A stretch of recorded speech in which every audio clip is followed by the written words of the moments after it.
ప్రభుత్వ మద్యం దుకాణాల్లో పనిచేస్తున్న 12,000 మంది కార్మికులకు ఉద్యోగ భద్రత కల్పించాలని Andhra Pradesh state beverages corporation contract and outsourcing employees welfare association అధ్యక్షులు సబతి చిట్టిబాబు, ఉపాధ్యక్షులు ఐ శ్రీనులు ప్రభుత్వాన్ని కోరారు. అక్కడ రూరల్ మండలం సర్పవరం గ్రామంలో గల భవన నిర్మాణ కార్మికుల భవనంలో Andhra Pradesh state beverages corporation contract outsourcing employees welfare association కార్యవర్గ సమావేశం జరిగింది. అసోసియేషన్ అధ్యక్షుడు సబతి చిట్టిబాబు అధ్యక్షతన జరిగిన కార్యక్రమంలో సంఘ సభ్యులు పాల్గొనే అజెండాలోని అంశాలను ఏకగ్రీవంగా ఆమోదించారు.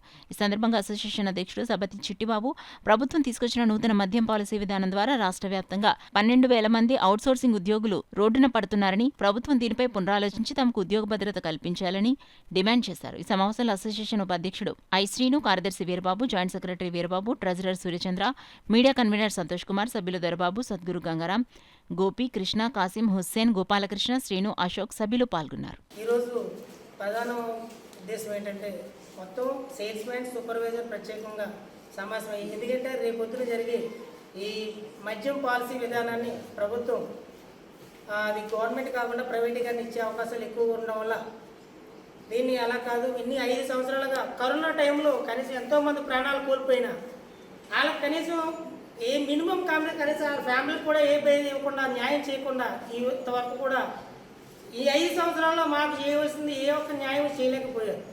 ఒక 5 సంవత్సరాల్లో బోనస్లు కానీ ఇంక్రిమెంట్లు కానీ ఏ ఒక్కటి లేదు. కానీ 5 సంవత్సరాల్లో మేము రాష్ట్ర అభివృద్ధికి కానివ్వండి, ఈ రెవెన్యూ కానీ పూర్తిగా మద్దతు తెలిపాం. కానీ మేము అడిగేది ఒకటి ప్రధాన అజెండా, అది కూడా ప్రభుత్వాన్ని రిక్వెస్ట్ చేస్తున్నాం. మా అందరికీ ఉద్యోగ భద్రత కల్పించాలి. ప్రధాన ఉద్దేశం మా ఉద్యోగ భద్రత కల్పించాలి. ప్రతి ఒక్కరూ 35 సంవత్సరాలు పైబడి ఉన్నారు. ఈరోజు ఏమాత్రం మమ్మల్ని తీసేస్తే చాలామంది ఈ కుటుంబాలు 15,000 మంది కుటుంబాలు రోడ్డున పడిపోతారు.